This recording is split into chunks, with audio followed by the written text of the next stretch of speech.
How are you? Yes. We are on dicho. Okay, buenas noches, good evening. Well, I'm happy to see you all here. We are about to start part one of two seminars that we have put together to highlight some of the research that's going on at Central. So we have, in the first panel, our colleagues are going to talk a little bit about demographics and other issues. What I'm going to do now is introduce them. And then I think Carlos is going to do an introduction.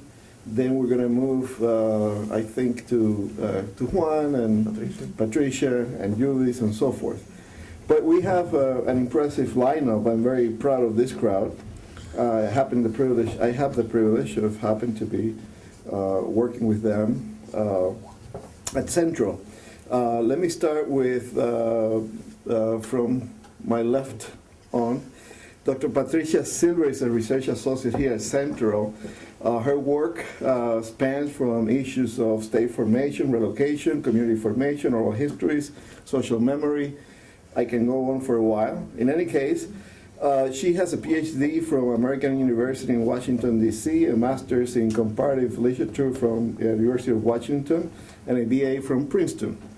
Dr. Silver is better known for her work on Florida, especially Central Florida. She has published several essays, articles on that.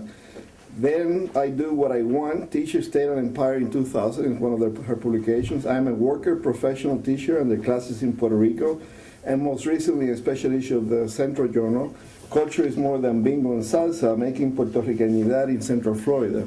I think that's a highly cited piece. She co-edited that volume with Jorge Duani. After her, I have Dr. Judith Aponte, who is Associate Professor of Nursing here at Hunter. She has published widely. She has a DNS, which is a doctorate in nursing sciences. Okay, okay. From Columbia University School of Nursing. She also has a master's and a bachelor from here at the Hunter School of Nursing. So she's homegrown talent. She has published extensively in the issues like diabetes risk, meeting the linguistic needs of an urban community, diabetes-related risk factors across Hispanic subgroups, addressing cultural heterogeneity among Hispanic subgroups, and so on. Community as a client. Well, she is my kind of colleague. In any case, she has published widely on issues that affect different Hispanic subgroups, and tonight we're paying attention to Puerto Ricans. Dr. Carlos Vargas is a research associate here at Central. His expertise is on civic participation and engagement in the United States. He has also published widely. Most recent, I think your PhD is from Columbia. I missed that information here, but I can't remember that. You have a master's degree from Columbia and NYU. Okay, well groomed. Some of his recent work includes migrating race, migration and racial identification among Puerto Ricans, Caribbeans in New York, political participation, strategic cooperation, and the prospect for pan-ethnic political mobilization in the diaspora, migration and political resocialization, y por último, la migración y la resolución política de los puertorriqueños. That was published in Spanish in la revista de Ciencias Sociales. And finally, our younger scholar, just finishing his PhD at UCLA in the geography department. Well, it's right here. His dissertation was titled Spatial Aspect of Secondary Migration of Hispanics in the U.S. He's going to talk tonight about a paper that comes out of that work, as I understand it. He has a master's degree in geography from Binghamton University, SUNY. He's also a lawyer, a Juris Doctor from the UPR. and a BA in geography from the University of Puerto Rico. And his name is Juan Garcia. What did I say? You didn't. Oh, I didn't. Okay. Well, I assume everybody knows him. Dr. Juan Carlos Garcia, who's a research associate at Central. I'm not going to start over again, but anyway, he has worked as a legal counsel, a GIS specialist, and now as a researcher. He has published, he has interesting papers such as gated communities and housing projects. I assume that's about Puerto Rico. Yes, of public space in San Juan. He has also published in Spanish, Espacio del Capital for the SS Review journal, a book review. Changes in the U.S. Hispanic population, recent trends and future estimates in contemporary and applied geography, and finally areas of Hispanic concentration, a differentiation of urban, suburban sub-areas in 40 U.S. counties, and that was published in Research in Contemporary and Applied Geography. So we have quite a feast in terms of people who have, are well prepared to look at the Puerto Rican community and make some important findings, explain their findings and conclusions to us. So I'm looking forward to this. Carlos, now it's your turn to provide an overview. Thank you very much, Edwin, and thank you everybody for attending this evening, both here physically as well as on the web. This, as you may know, is going to be streamed live and then archived for everybody to watch at their own leisure. For reference, I welcome you to this first research seminar on demographics and social conditions of Puerto Ricans in the United States. I'm going to dive right in and focus firstly on settlement patterns and population growth of the Puerto Rican population in the United States.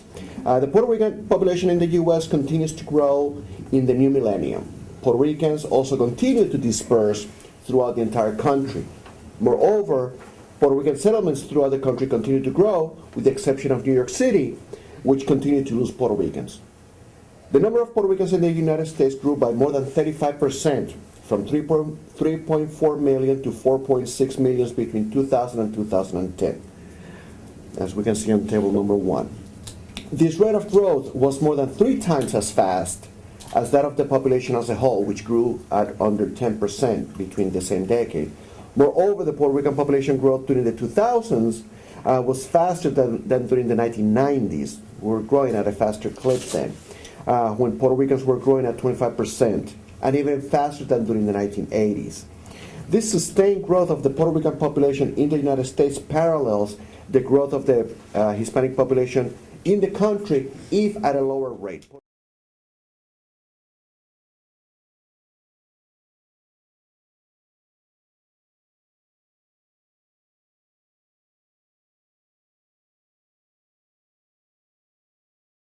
The growth of the Puerto Rican population in the U.S. took place in every single state and every single region of the country. The majority of Puerto Ricans are still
provide greater detail about this region.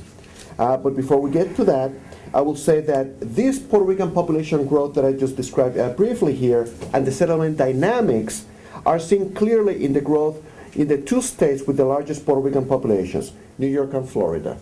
Next. New York was still by far the state with the most Puerto Ricans.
On the other hand, states of relatively new settlement for Puerto Ricans, such as those in the Sun Belt, exhibited growth rates much faster than the national average.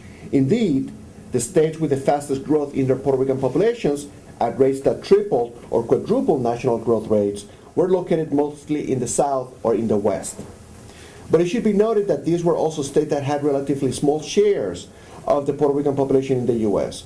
So while South Dakota had a Puerto Rican population growth of 133%, its share of the country's Puerto Rican population was less than 1/10%, with a total Puerto Rican population of just 1,483 people in 2010. So to continue with the profile, I will pass the baton to my colleague Juan Garcia, who will give us an overview of migration patterns among Puerto Ricans. Yeah, hi. Good night, everyone. The migration in this case, I'm going to talk a little bit about internal migration of Puerto Ricans in the U.S.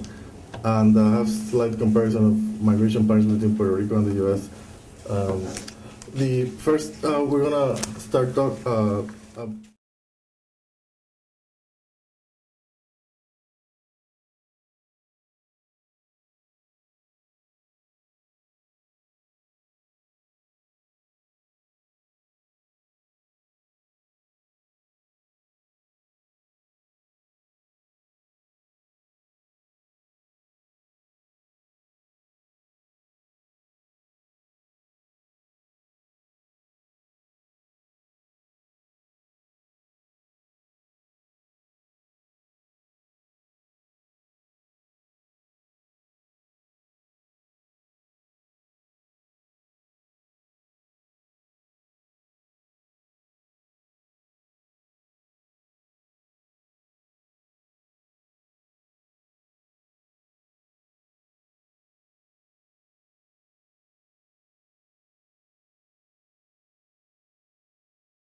which means that people who moved during the 1990s, or Latinos who moved during the 1990s to states like in the Southeast particularly, which is why Patricia is going to talk about it later, almost half of that population came from other places in the U.S., not from natural growth or not from international migrants.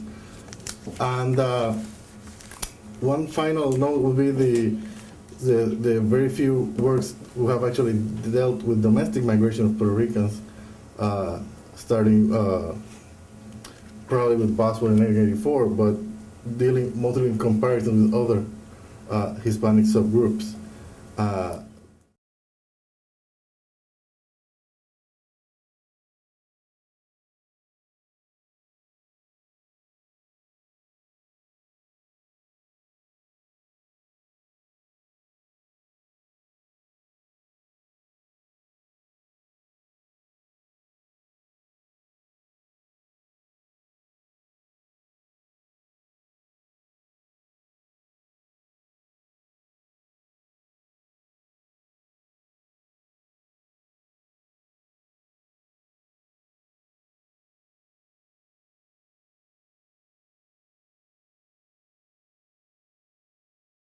In it's a 5-year, it's called, what they call a 5-year estimate, which is they ask it's a survey that they do every year, and then they ask the person where did they live the year before, and then they do estimates for 5 years, and they compile. So there's an issue of compatibility among the data, but at least it give us an overview of what we're dealing with. As for the results, you're gonna see.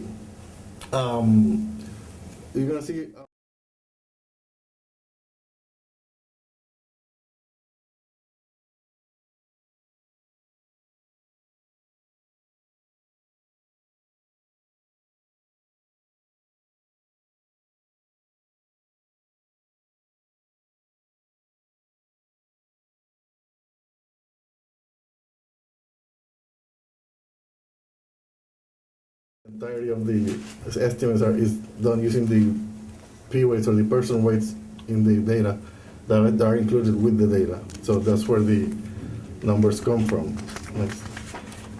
To begin with, we're going to have a very overview of the demographic characteristics. As you're going to see 3 columns there. The first one is from the 1990s. And we see that a larger female proportion of the migration patterns, as opposed to the central column, which shows us the domestic 2000 migrants, which are flip-flop. Like the male migration, the proportion is larger than the females. And this I actually have to double check these numbers because they are the same flip-flop. I did them by hand. In terms of if we concentrate ourselves in the domestic migration columns,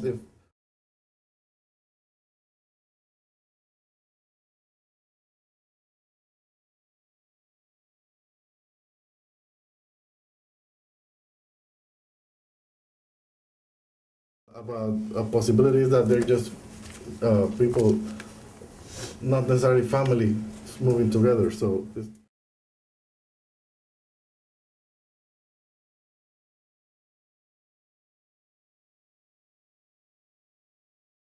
About migration between Puerto Rico and the U.S., and I have included it just to see what if there's any difference or where the more how compatible or how similar it is to other migrations.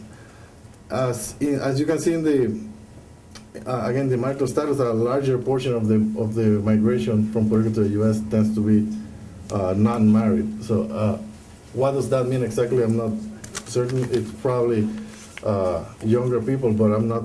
I wouldn't bet necessarily a lot of money on that. Going.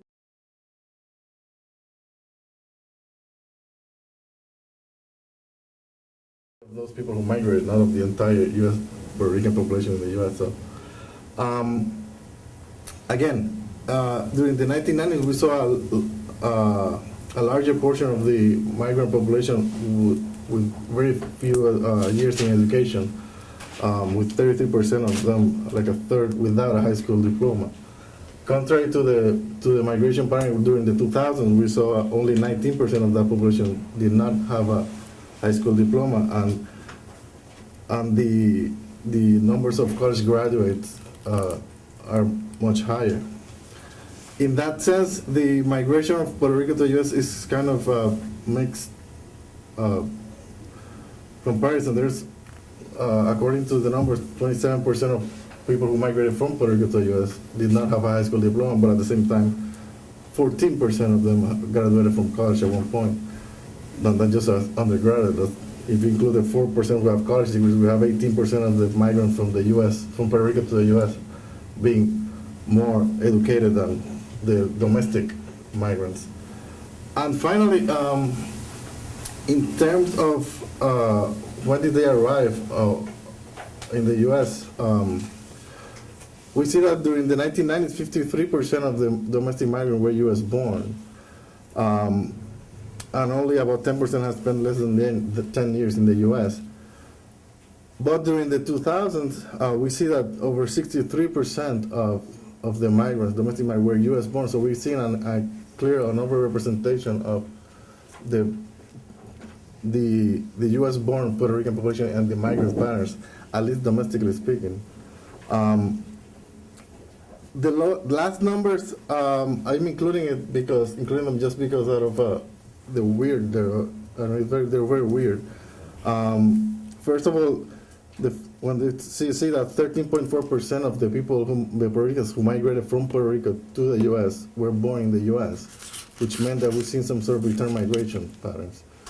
And the other two, they were born in Puerto Rico, but they said they were living in the U.S. before 1990, and then they moved again during 2006. So it's just come back and forth, or they either did not understand the question, or they're moving back and forth among Puerto Rico and the U.S., which in itself is an interesting phenomenon that has been explored by people like Jorge Duane, for example.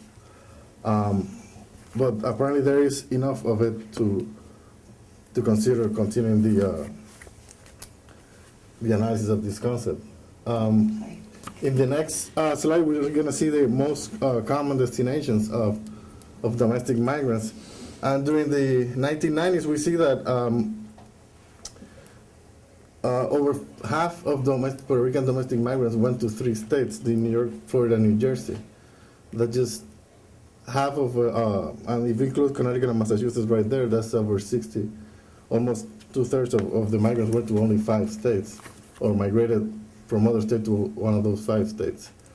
The situation is very different when we go to the 2000s. As we can see in the table, those top 5 states, which are the most common destinations, only account for 49% of the entire domestic migrant population of Puerto Rican descent. So we need to take a 6th state to get half of the Puerto Rican domestic migration. Do you guys want to guess which one is it? It's North Carolina, by the way, which is in itself very interesting. Say that again. North Carolina has is the 6th most common state for domestic migrants at 4.3%. Now, when we look at the numbers of Puerto Ricans moving from the island to the U.S., again, we see a sort of higher concentration in a fewer states. Before I get to that, I should notice also that how the proportions of New York, New Jersey are dramatically reduced between the 90s and the 2000s, and how Florida is sort of steady increase a little bit. So it's a reflection of what Carlos was talking before about the importance of Florida as a destination. And again, when we go to the migration from Puerto Rico to the U.S., we see that Florida, 29% of migrants from Puerto Rico to the U.S. selected Florida as their destination, which in itself is quite an astonishing figure. The first 3 states, Florida, New York, and Pennsylvania, account for 49% of the migrant population and of the Puerto Rican migrant population. And then if we include the top 6 states, I only include 5 there. The top 6 states we include for 2/3 of Puerto Rican population between the migrants from between Puerto Rico and the U.S. The 6th state there that I didn't include there, but is actually Texas at 5%. So it's quite an interesting development. So this map here shows us the origins of that destination. So what we're looking at here is where the Puerto Ricans who are domestic migrants moved to and from. And you can see a lot of it, the larger flow is from New York to Florida, which does not surprise, I'm sure, anyone at this point. It was around 28,000 people moving across in between 1995 and 2000. And these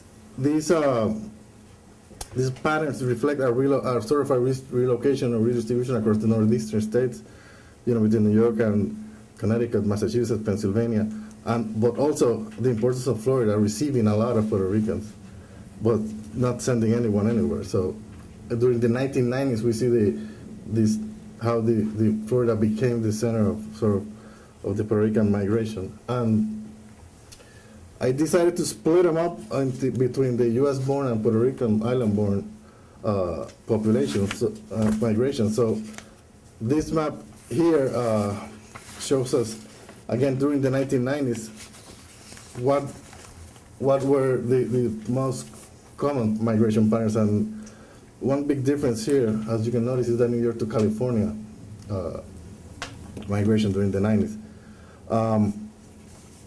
Which is somewhat different from what we saw in the previous map. And you see also less migration around, relocation around the Northeast, particularly towards the New York to Connecticut and Pennsylvania to Florida. In the next slide, we're gonna see actually those from Puerto Rico, who were born in Puerto Rico, who moved across state lines.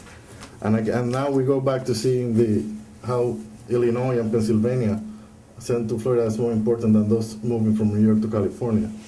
And the Connecticut to Florida migration is less important to the one, the US born. And one final, the last, next. Oh, next, I thought you Did I? did it. The previous one. What, That this one. one? Yeah, that one now is looking at the 2000 data. That's just all Puerto Rican for the 2000s. Again, it's a state-to-state migration patterns. And again, we see some redistribution patterns of the population across the Northeast from New York to Pennsylvania, New Jersey to Pennsylvania, etc. We still see a lot of movement towards Florida. More interestingly is the movement from Florida, moving towards New York or towards Pennsylvania and towards Texas. So now Texas is also part of the equation, apparently, in this, or has become part of this decade.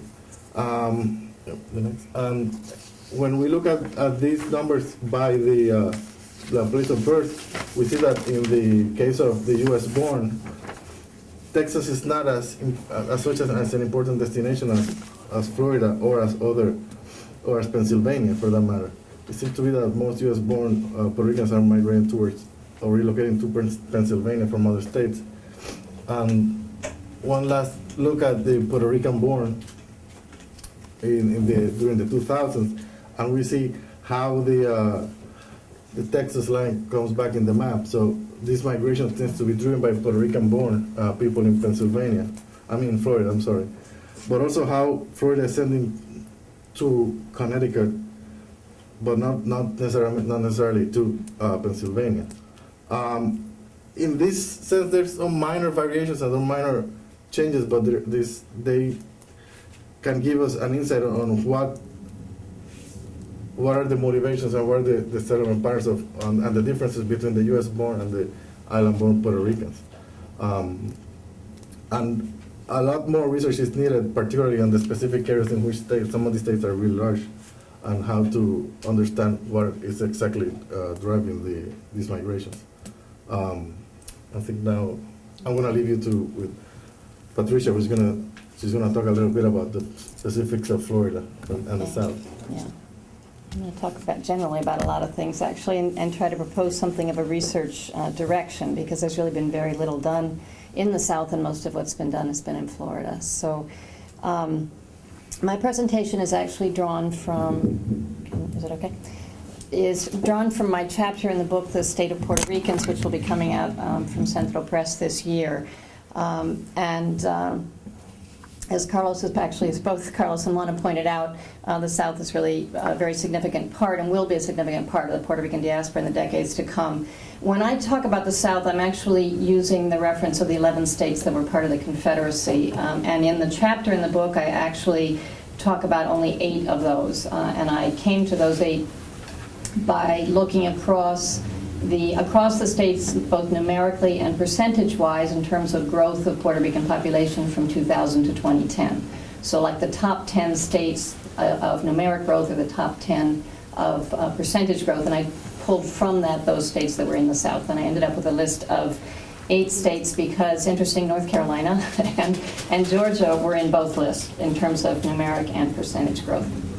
So those 8 states, and they're ordered in the slide according to the third column by the growth in numbers in those 10 years. So that's Florida, Texas, North Carolina, Georgia, Virginia, South Carolina, Tennessee, and Mississippi. Okay, now by the time you get to Mississippi, the numbers are not very large, but there's some interesting questions that come from the Mississippi data that I'll point to a little bit later on. What I want to do with this presentation is draw attention to some of the things I found as I looked at some of the social and economic data, and those are in the chapter. I'm not going to repeat them all here. We don't have time for that. But I want to draw attention to them and urge people to think seriously about doing some research in these areas. We need to dig into more. And I want to suggest that as we do dig in more for closer examination of Puerto Rican diaspora communities in the South, this is going to ask us to reconsider some of the ideas for the truisms, really what have become truisms from study of other.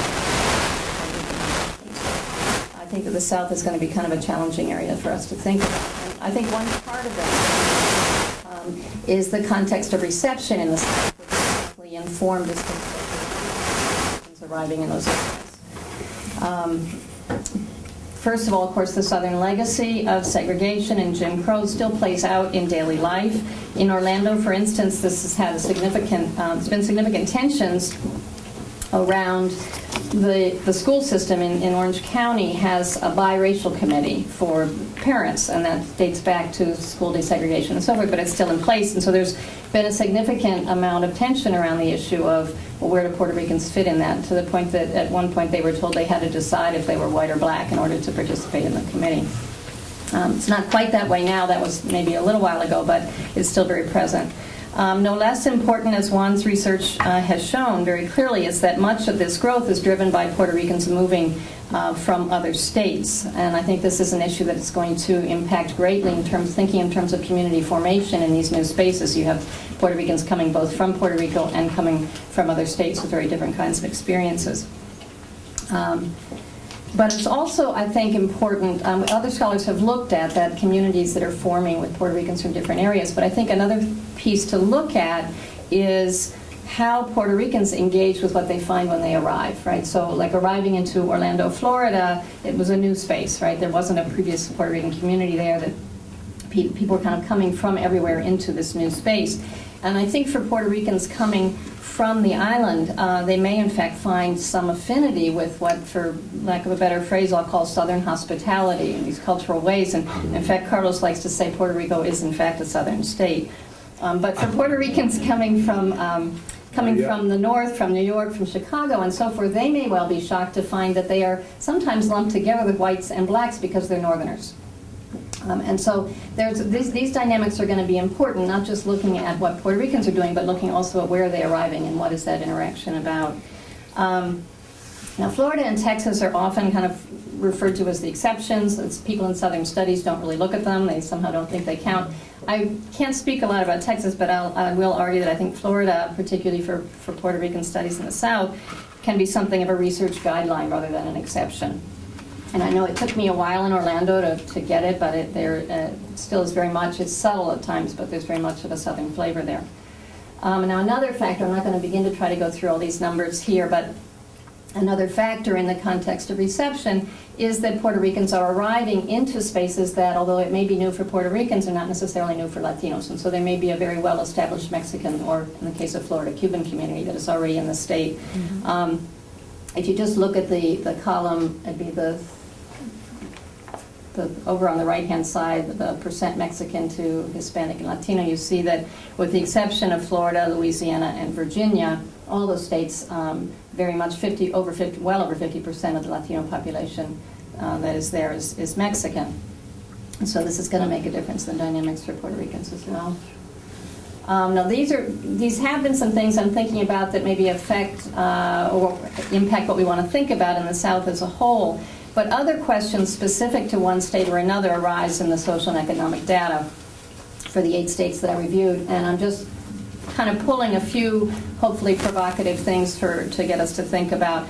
The median household income is, across these 8 states, is higher, and the poverty rates are lower. And for really all of these 8 as a whole except Tennessee. Tennessee has both median household income and percent of families with income below poverty rate in the past 12 months that are basically on a par with the U.S., right? However, the educational attainment rates are significantly higher than the U.S. average, especially in terms of graduate or professional degrees. You mean Puerto Rican average? Sorry, this is all for Okay. Puerto Rican, yes. Sorry. And then Mississippi is the other way. For Puerto Ricans roughly align with the U.S. average in terms of bachelor's and professional or graduate degrees. But of the 8 states reviewed, they have the lowest percent of families with incomes below the poverty level in the past 12 months, and the median household income at $47,000 is well above the U.S.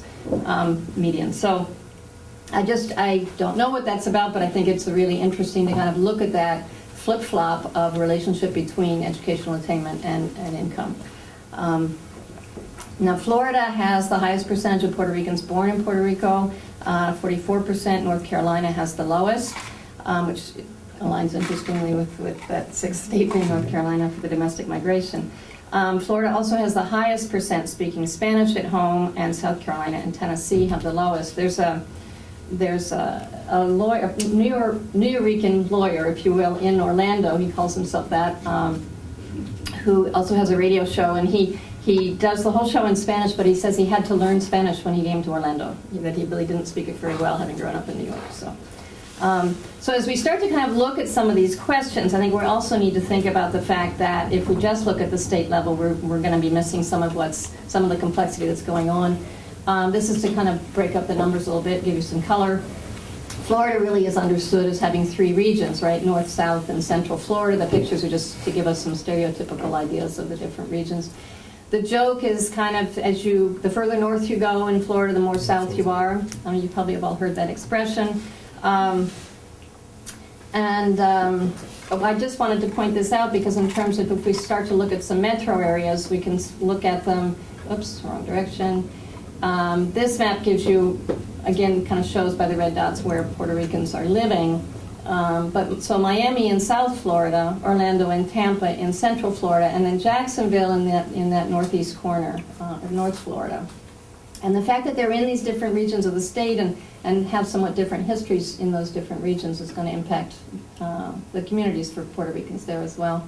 If you look at the numbers in the bottom left, you can see Orlando. This is from the 2010 data in the census, and Orlando, clearly the larger number, but not that much ahead of Miami. The difference is when you look in terms of percent of total population, or percent to total population, which in Orlando is about 12 to 13%, and it's also about 50% of the Latino population, whereas Miami is, of course, much different from that.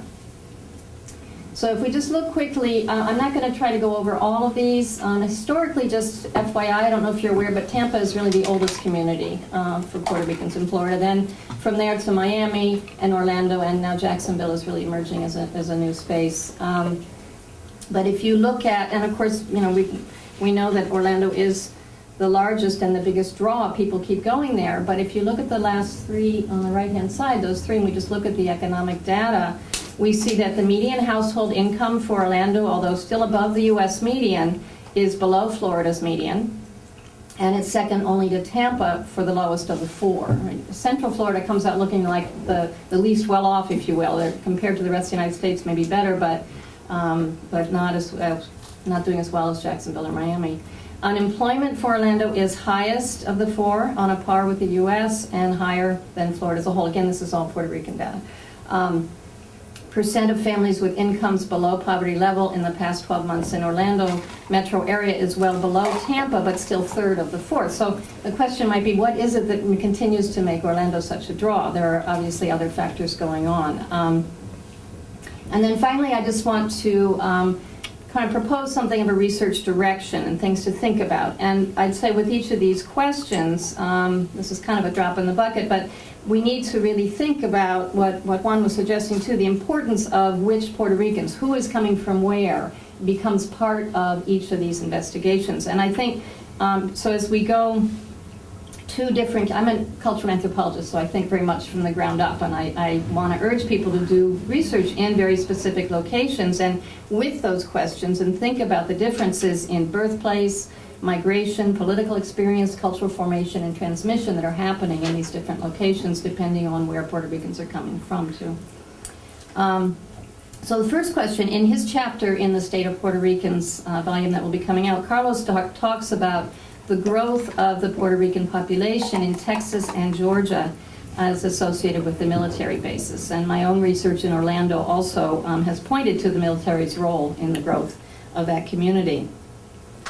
And given the large number of bases in the South, the question becomes to what degree and with what impact does participation in the U.S. Armed Forces connect Puerto Ricans in southern states to the communities where they've settled?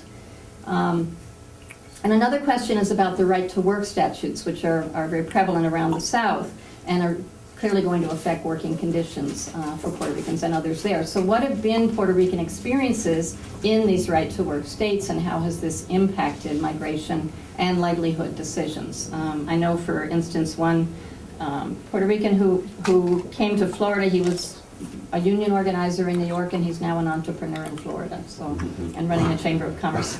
So interesting impacts. And then also, how are Puerto Ricans racialized in southern spaces? How do they racialize others? What is the impact on their political alliances in terms of aligning with blacks, with whites, with other Latinos, and so forth?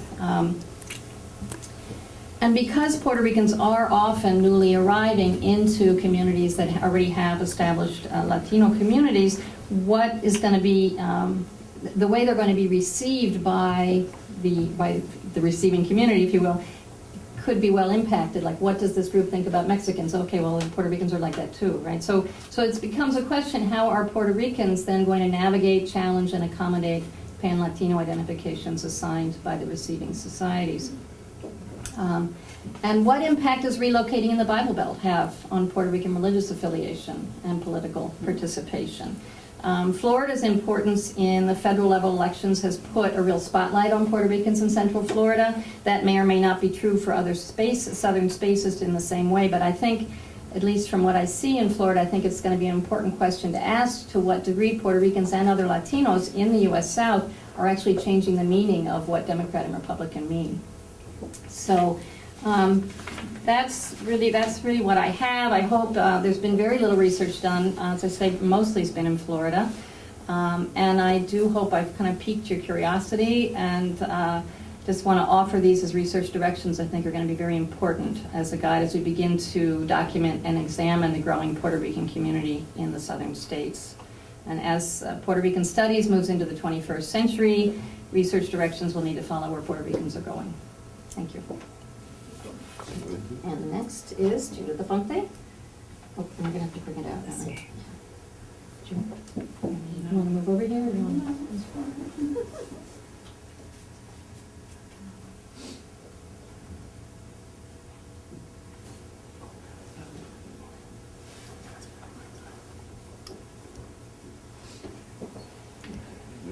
Okay, thank you for inviting me. My perspective is a little different, being that I'm a nurse and I'm going to bring the health-related area, primarily focusing on diabetes. And what I needed to do was put some perspective to diabetes. And so you'll see that Hispanics comprise 16.7% of the U.S. population. And when you look at that, you'll see the breakdown of the subgroups. And you'll see that although Puerto Ricans represent 1.6% of the population, they are very much affected by diabetes. And we'll go into that. When you look at who's affected by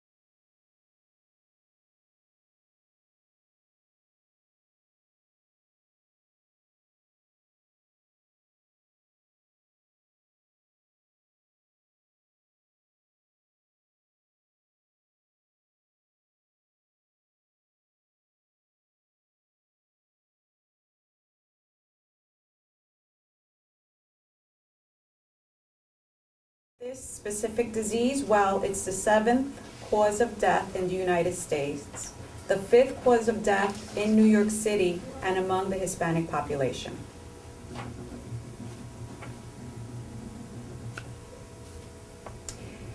We can ask ourselves why? Why the disparity among the subgroups?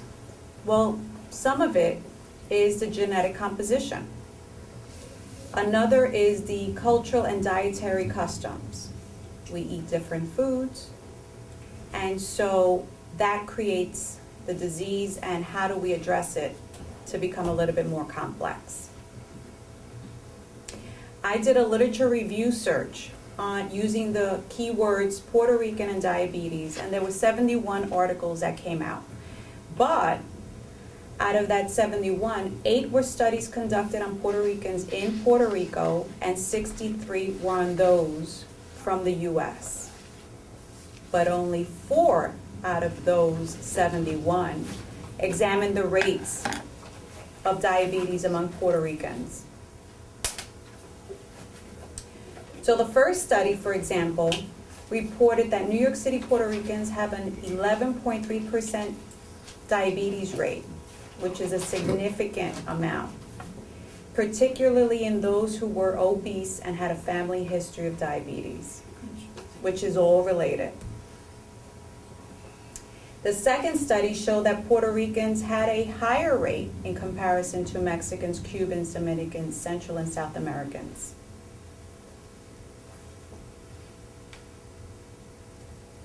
The third study, comparing Puerto Ricans in Chicago, New York City, and in Puerto Rico, the highest group was those in Chicago.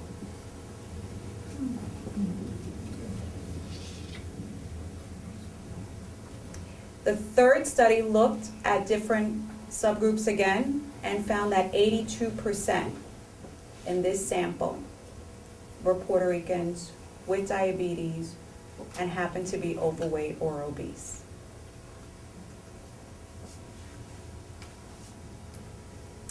So basically, there's a lack of studies being conducted on Puerto Ricans. Again, this is all focused on diabetes.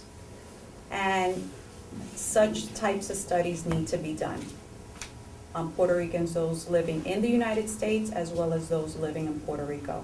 And even a comparison needs to be done. What I've found as a researcher who's focused on diabetes in the Hispanic population is that there needs to be more campaigns, initiatives, creating awareness in the Hispanic Puerto Rican community, letting us know what is affecting us. The numbers are staggering. The other thing that I find is that there needs to be a series of educational sessions. One class is not enough. And they should not only be in English. We need to be linguistically competent.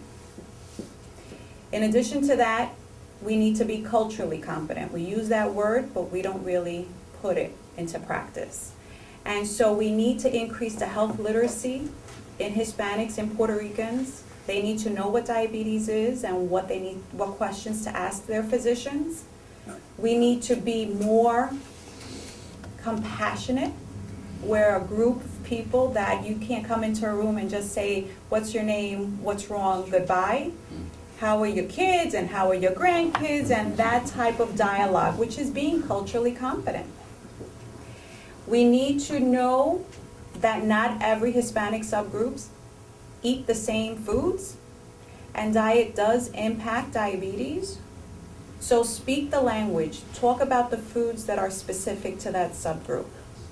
The other thing is, how do we reach those who are visually impaired, those who are illiterate, in a way that we're effective? So handing out literature is not the most effective way if they can't read, if they can't see. So we need to be a little bit more creative and think out of the box. Why? Why should we? Well, the numbers are growing. More and more Hispanics are migrating, moving around. The other thing is that diabetes is a very costly disease, both to the government and to our pockets. The last point is that diabetes creates blindness, amputations, kidney disease, and we need to really look at the complexity of it. Statistics show that by 2020, there'll be 107% growth in the Hispanic population. Diabetes is the leading cause of heart disease, stroke, kidney disease, blindness, and amputations in the United States. Approximately 20% of people with diabetes incur 80% of their healthcare costs. Just to touch upon the cost, in 2007, $174 billion were spent in diabetes. In 2012, it jumped to $245 billion. Those $245 billion are broken up into direct and indirect, and you'll see the split on that slide. Now, when I talk about direct medical costs, the $176 billion that's being spent, most of it is being spent in inpatient care, hospitalization, those people that are having the heart attacks, the strokes, the amputations. Thank you. Sure. You want to come over here? The other slides?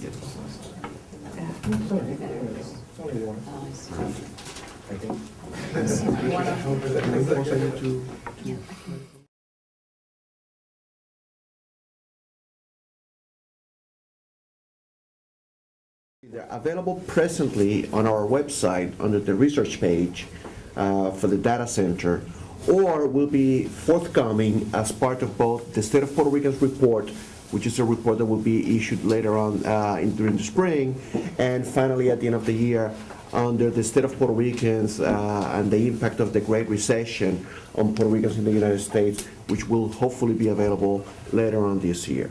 So you will have this data available not just here in this presentation, but presently in our website and forthcomingly in other hard copy and electronic publications. Okay. The title of my presentation is Puerto Rican Civic and Political Participation at the Turn of the 21st.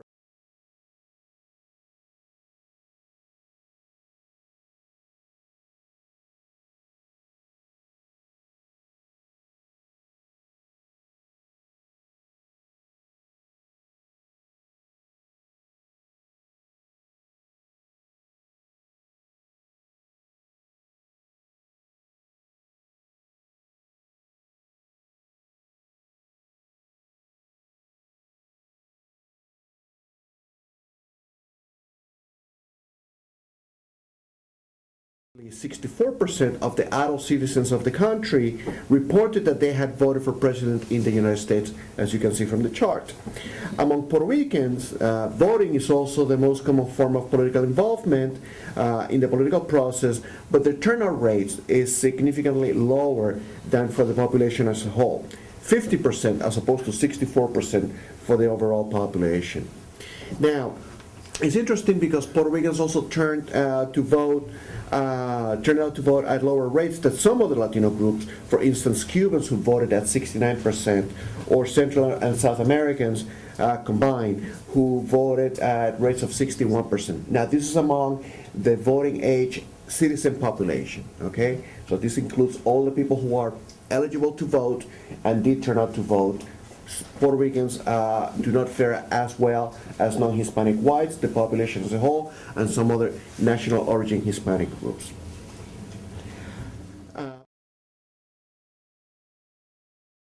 In other forms of political activity, contacting elected officials or government officials is also a form of political activity, but for Puerto Ricans, the rate was only 6% compared to 12% for non-Hispanics.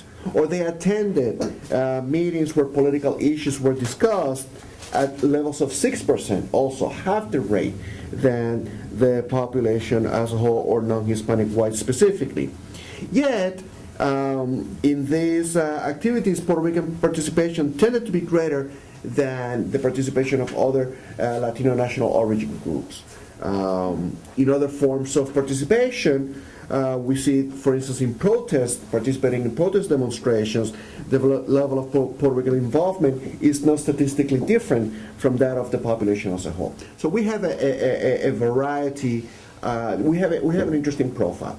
The most common forms of political participation, Puerto Ricans tend to participate at lower levels than the population as a whole, and non-Hispanic whites. For some other forms of political participation, they are indistinguishable from the population as a whole. But they tend to be less frequent and perhaps less impactful. Next table, please. Puerto Ricans reported, and if you want to show it, Puerto Ricans reported turning out to vote in the 2004 elections at higher rates than some Latino groups such as Salvadorans, other Central Americans, and Mexicans, but at lower than rates for Cubans and Dominicans. More Puerto Ricans, 45%, voted for Democratic candidates for president in that election than for the Republican candidates at 36%. A vote split that is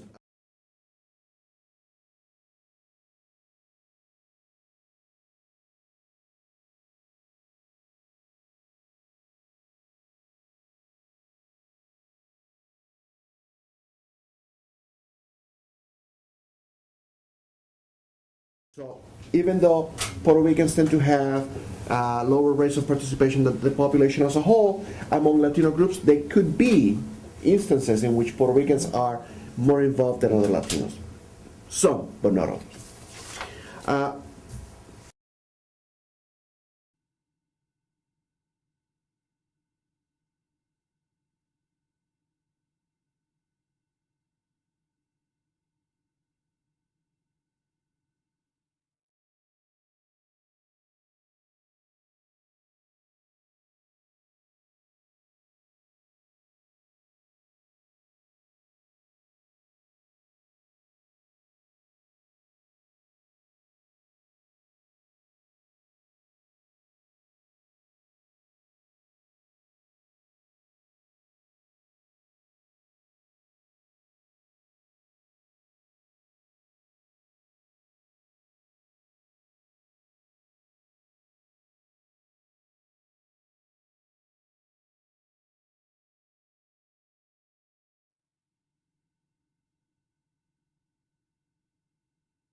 Voluntaristic tendencies, I was first noticed by Alexis de Tocqueville, a couple of centuries ago.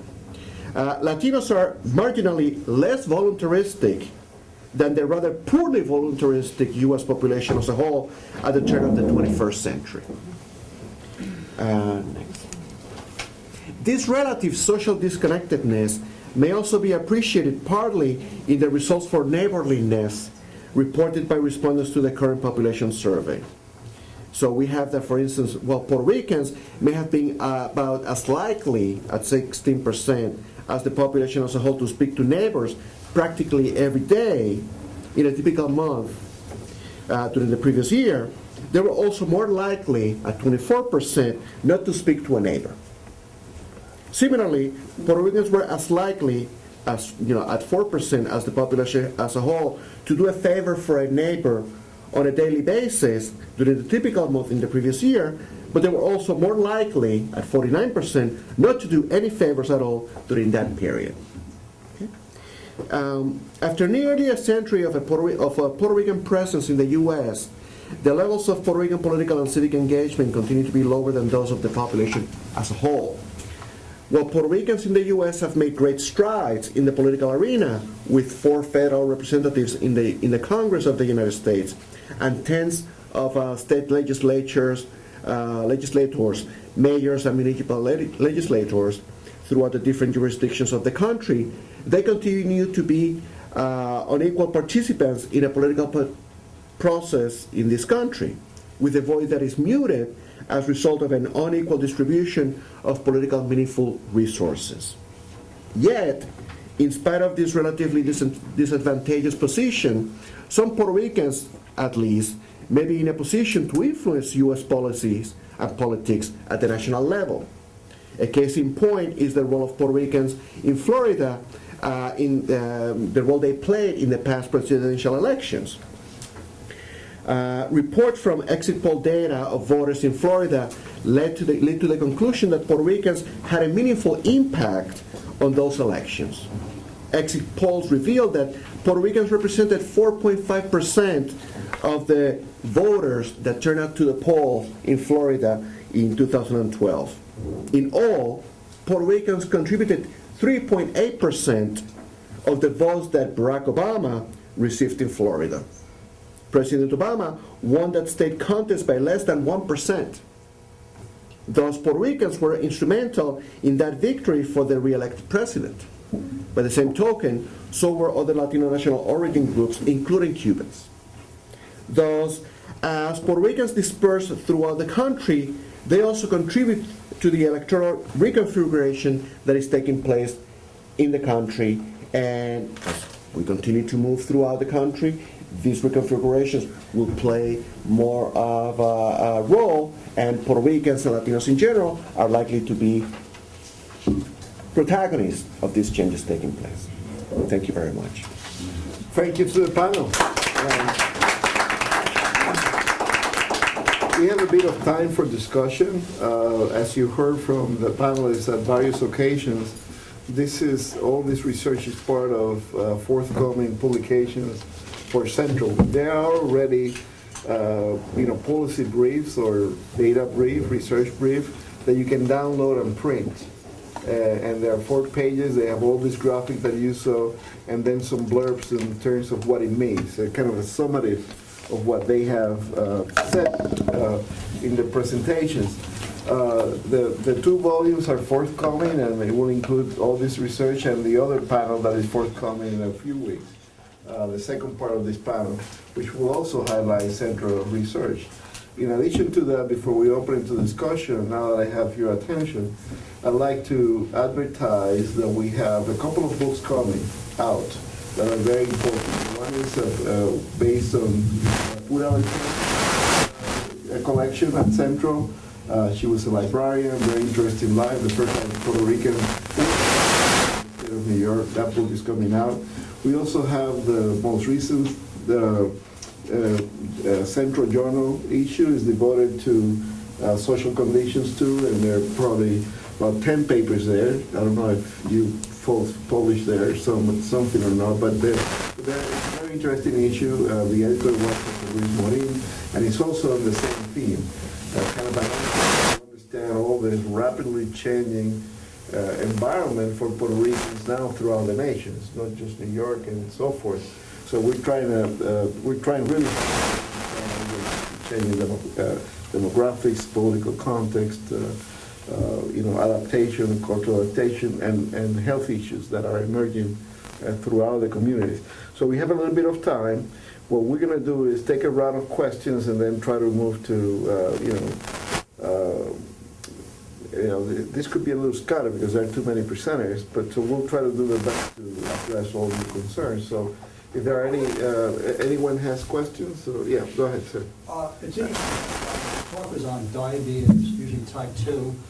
It was also mentioned that some of the Puerto Ricans who are moving in the South are older, type 2 diabetes, usually obesity, hypertension, depression, all that other stuff, which are usually forerunners to dementia of the Alzheimer's type. And as someone who's worked in geriatrics and gerontology with Latinos here in New York, and given the disparities in terms of, first of all, the healthcare facilities in the South. Florida has, I was told, one of the worst healthcare facilities. New York City, thank God, in spite of the cuts, still has the best healthcare facilities in the country. We still have the most liberal Medicaid benefits.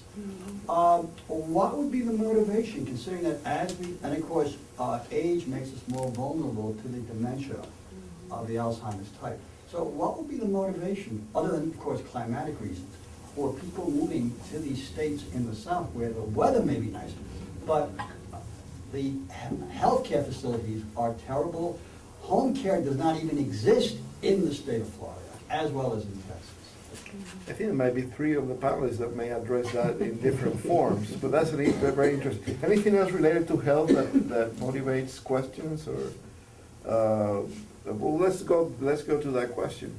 So I can see three of you are actually addressing that directly. So who wants to take a step at it? Yeah, Patricia. Not having studied that per se, I mean, it's a really, really good question.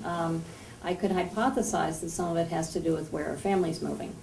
And I know that certainly or taking it from Orlando at least, the nursing home facilities in Orlando have a lot of actually very well-known Puerto Ricans who used to be in New York and other places. Titi Chagua died in Orlando, and there was somebody you were mentioning to me the other day. It was in the Orlando Sentinel. You'd seen an obituary.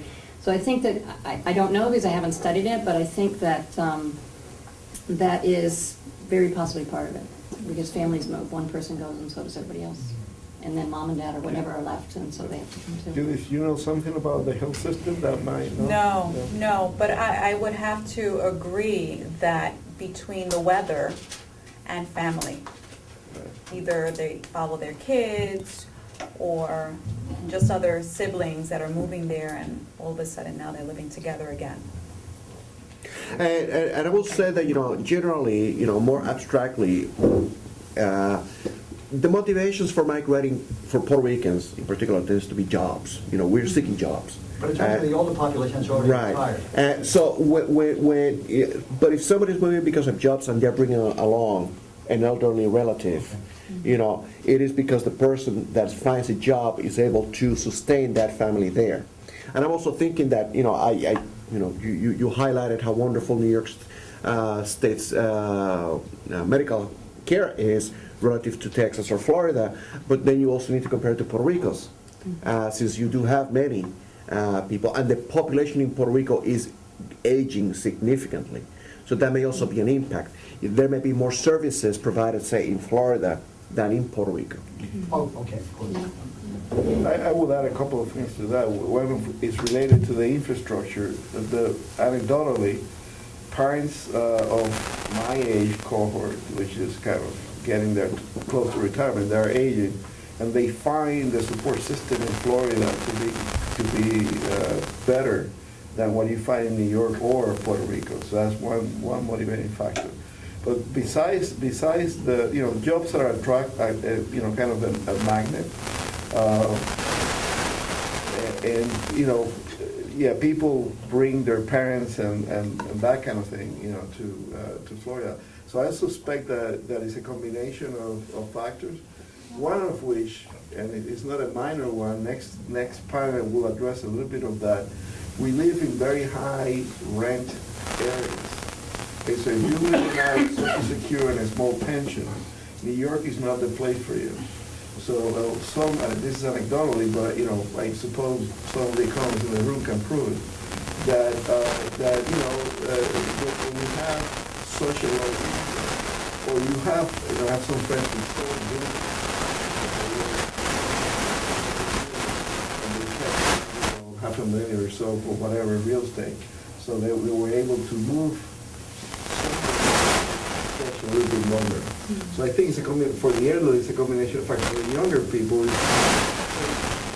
I did look into Orlando's job market, and it's heaven for Puerto Rican because it's middle salary, kind of between 10, 12, which in the south is damn good. Of course. And then go to 18, and it's, hotel, from hotel, maintenance, a lot of handyman type, and so it's heaven, because it fits the skills of Puerto Rican population. Or recently, I don't know, maybe Patricia can expand on this, but that it fits the profile.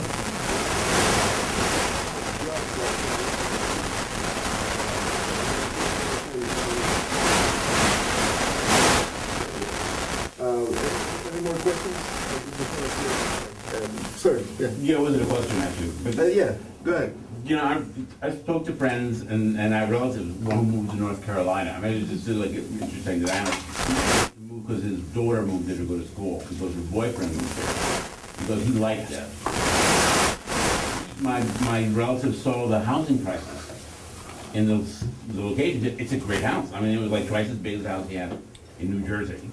Or almost, and he was just like bragging about it. Of course the daughter said, well, why did you sell the house in Jersey? Where am I gonna live when I come back Right. to New York? But the thing, it's also about, but a lot of people who I know who moved to Florida say, cause it's easy, the concept, I don't know if it's true or not, but just, they feel or felt easier living in Florida. But it's not just about the weather, it's about being closer to a tropical climate. It's almost like a stand-in for Puerto Rico. That's the kind of impression a lot of people were getting. Also, I found an interesting thing, like the impression, certainly if you read the stuff in Puerto Rico, the newspapers and whatnot, the impression is that all the people who are moving to Florida are the college graduates. That's just not true. No. And I would also I'd like to know how many Puerto Ricans actually now work for Disney World. Because a lot of people I know from Puerto Rico said, oh yeah, Mom, my kids went to work for Disney World in Orlando. That would be interesting. So Mr. Harry Franke here is investigating the military, which is a factor there too. Harry, you had a comment or a question? Yeah, I had a comment and a question. I'm really intrigued by the fact that New York is losing Puerto Ricans, and I wonder to what extent that parallels the experience of other ethnic and racial groups, immigrant groups. And I know there's certain works that deal with how the Irish became white, how the Italians became white, and after they were kind of accepted into whiteness, put it that way, they kind of spread out through the rest of the country. Now you were mentioning the military, which is kind of the area that I researched, and I kind of anecdotal and biased. Mostly I've been beyond the military. I know to be a fact that Puerto Ricans are joining the Border Patrol and Immigration Services by the truckload. So I wonder how this plays in, how this could play, in that relationship that Puerto Ricans have with other Latino groups by being citizenship, since they're born and moving to the southern states, and I would really like to try to find that connection with Puerto Ricans in the Border Patrol, especially in the southern states. Well, I think there's quite a few, first there's quite a few questions in there, but to try to answer one of them. I think there's one short answer would be that Zúñiga and Hernández León, I don't know, they wrote one article, and they sort of, one of the explanations that they gave for all of the sudden show of appearances of Latinos, in southern states, had to deal precisely with they tied them up with the amnesty clauses in the '86 immigration law. So maybe there's a connection there with citizenship and sort of they call it some sort of freedom of movement that was not there before. Then again, you can argue that the amount of the type of laws, for example, the Alabama and the Georgia law that were very tied out, and I don't know if you've heard of the reports of certain people disappearing from Alabama and Georgia, Latinos again, after those laws were, so there's sort of a connection there that is not being empirically defined, but except for what Zúñiga and Hernández León talked about, how with the greater access to citizenship, then the greater freedom of movement. So probably there's an element there to connect, and probably with the citizenship. And one thing that I would argue is and maybe we should check it out. So I don't know how to test it, but how the belonging in the military, it gives you an aspect of belonging in the country. I don't know, you know what I mean?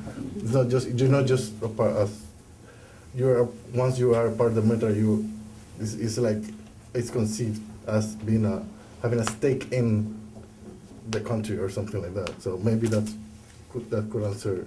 Yeah, I'll definitely agree. There's a few words that deal with the African American experience in the military, and that what they got is earned, that they have the right to it. It hasn't been. It's probably similar. I would say something similar. Do you want to ask? Just to make clear a couple of things. Number one, Puerto Ricans maybe live in New York City, but they're not living in New York State. So, New York City is losing Puerto Rican population, but not New York State. The Puerto Rican population in New York State may not be growing as fast as other states in the country, but it is still growing. What it is actually happening is that many Puerto Ricans live in New York City tend to go to the surrounding suburbs when they do not go to Florida, when they do not go to Pennsylvania, or when they do not go to say Western Massachusetts. I mean, there is also a migration to other areas. I think that a lot of it is driven by the fact that, the Puerto Rican population is changing. It's changing significantly. I mean, we do see a bimodal, perhaps, population. We have a population that is growing. The word affluent is a little bit misleading, but it's growing better off. Where there's another one that is not doing very well and is actually falling further behind. And I think that here in New York City, you may see evidence of that. You may see that you have a population that is not very well off, but does have a safety net that preserves them in the city, versus another one that is doing relatively better and is able to stay in the city. But then is that middle ground that cannot find a place in the city as the city is becoming more expensive, as housing has become unaffordable, and where Puerto Rican neighborhoods have become gentrified.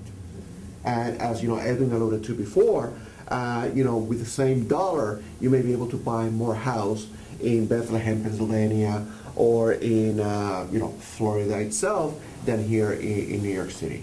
If you have a skilled job or a semi-professional trade or what have you.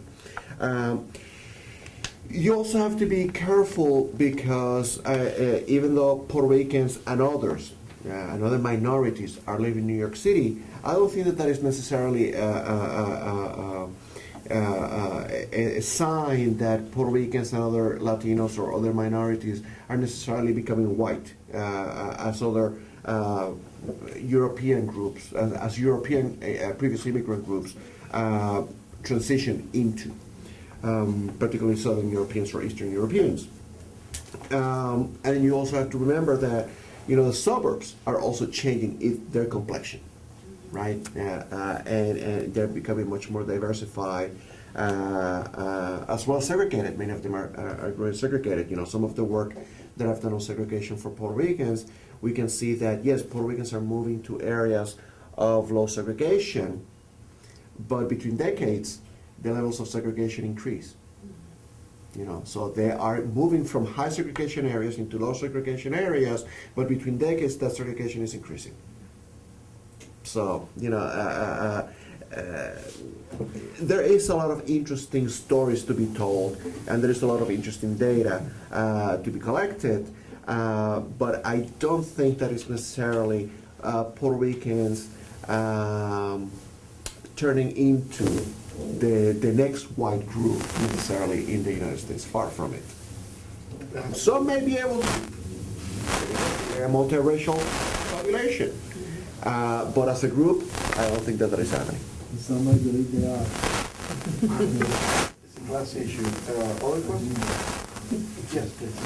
Well, I have a comment about the migration movement. not so much to this, like what you were talking about, the suburbs where, you know, you can probably get more for, you know, bang for your buck or whatever. But I'm more interested in the retirement sect and I'm wondering like what percentage, if it's the highest percentage that are then moving down to these southern states. And then one interpretation that I don't know if you share, but that came to mind when I was listening, was that perhaps, you know, it's sort of a snowball effect. And I think you were talking about a little bit about, you know, the cultural existence in certain places, and if maybe that attracts, you know, maybe there's like, it's like a two-pronged thing going on where, because I'm thinking about, you know, historically New York, it had the highest percentage of Puerto Ricans, and now what's happening, and I'm wondering if there's kind of like two forces coming at once. Maybe people are, retired people are moving down, and then people who are interested in coming up from Puerto Rico know of these places more, if that has anything to do with it. Well, first, maybe I'm the wrong person to ask that question, but I'm of one of the believers that you cannot pinpoint migration in one little thing. You cannot explain it with one thing. I think, in fact, migration works a lot the way you sort of explained, trying to figure out. There's a lot of things going on, and all of a sudden, you get forces, different kind of forces. And in the case, and one way of seeing it was, I don't know if you know the work of Ivan Light. He's a sociologist out of UCLA. He wrote a book about LA, and he called it Deflecting Migration, how LA, what things happen in LA to literally avoid receiving more migrants. And he talked about one, housing cost, two, the increase in workers' benefits would make a lot of companies move away from the area, and third was the way in which the civic engagement of certain groups in the city, with, you know, in California, they have all these propositions and all these questions that sort of scared migrants away, particularly Latinos. So you're seeing three different things happening. And he said that the way to understand the migration into LA, why was it sort of stop increasing, was because all these things combined helping that. So maybe in that, the Puerto Rican case, there's all sorts of other, it's not exactly identical to this. Absolutely. I think in the case of, for example, New York, the housing issue, or the price of the housing is one excessively influential matter.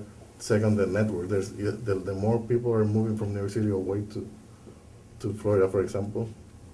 Although Florida is just the main place, but I think when Carlos talks about suburban areas in other states or even in New York State, it's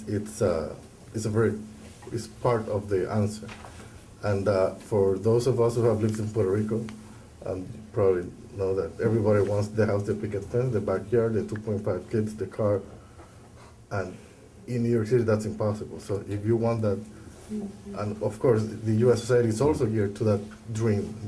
You own a house, you are part of the middle class, and you've made it, and part of it is embedded in that migration out of the New York City particularly. And of course the health cost of the health system in Puerto Rico is not the best one, so even as bad as probably is in Florida, it's not, even the amount of money that you receive from Social Security is less just because you're over there, instead of, if you just move from Puerto Rico to Florida, you check all of a sudden you get more benefits for Social Security. So that kind of things, all of them combined, you get what you're seeing right now. So that's probably would be my answer. Let me try to provide a few concluding thoughts here about what this panel is all about. I think what we hear, our experts in the panel, is talking about a community that is in flux. There's a lot of internal migration, and the unspoken elephant in the room is that over the last decade we have a massive exodus from the island out to many places, and New York continues to be a port of entry for the dispersion of that population. So it's not just the New Yorkers who have been a decade here, but it's all the people who are seeking their place in another state, territory, and they're trying to find their way out. Just to put it in perspective, for those of you who are not on top of this type of things, in 2003, okay, there were 3.8 Puerto Ricans in the United States, 3.8. And in Puerto Rico, there were 4 million population, inhabitants, okay? If you discounted about 200, 300 foreign-born, it's about the same population, 3.8, 3.8. Based on the 2011 data, not even a decade, okay, the population in the U.S., Puerto Rican in the U.S. is 4.8, and in Puerto Rico is 3.5. So, all the newborns and all the demographic movement and everything you can think of is a 1.3 million swing from the island population to the States, and somehow they need to be somewhere in the States. This is what this is about. Where do they go? What happens when they get there? What problems they bring? That's what it is, okay? Now, they don't stay in New York. New York is about 1.3 million state, okay? They come to New York City and they move to other parts. The state is about the same population. The so-called declining Puerto Rican population in New York is only a function that other groups, Latinos, are growing, and the proportion, the percent that we represent is declining. But the total absolute number stays the same. It's 1.3 million. But 1.3 million has been like that for more than a decade. Okay? So, and if the 1.3 million that left Puerto Rico, they have to be somewhere. Okay? So where are they going? They're going to Florida, they're going to the South, they're going to the suburbs in Connecticut and New England and so forth, in New Jersey. That's where they're going. It's 1.3. Okay? In perspective, in the 50s, the total population migration from Puerto Rico to the U.S. was 600,000, mostly to New York. So this is double that. So if you didn't know, if you're just surprised by the fact that we are in the midst of a migration wave that has dismantled the island of Puerto Rico, that's the other side of the coin. For those of you who do not know this, okay? Just an anecdote. I love this anecdote. I go to Puerto Rico. I have a UPR appointment at 9 o'clock. I leave at 7 because it took me 2 hours to get there. Well, I'm having breakfast at 7:30 at UPR. Why? Because there's no traffic. Where is the traffic? There are no schools. There is no tax base. There are empty buildings at the beach. There are commercial spaces that are empty. That's what's going on there. The island is going down the drain, or the toilet more appropriately, because of the population swing. There are no jobs, and people follow jobs. Where are the jobs?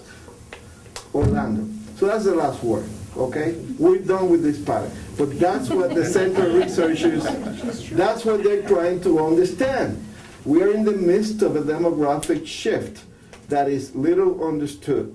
And we are here with the people who can understand this stuff. And I appreciate what they've done, and we should thank them for what they've done. Thank you very much. Now you can mingle on our questions one-on-one. Yes, absolutely. And remember, we still have some refreshments in the room across the hall. Feel free to have some of them, and we will linger in case you have additional questions.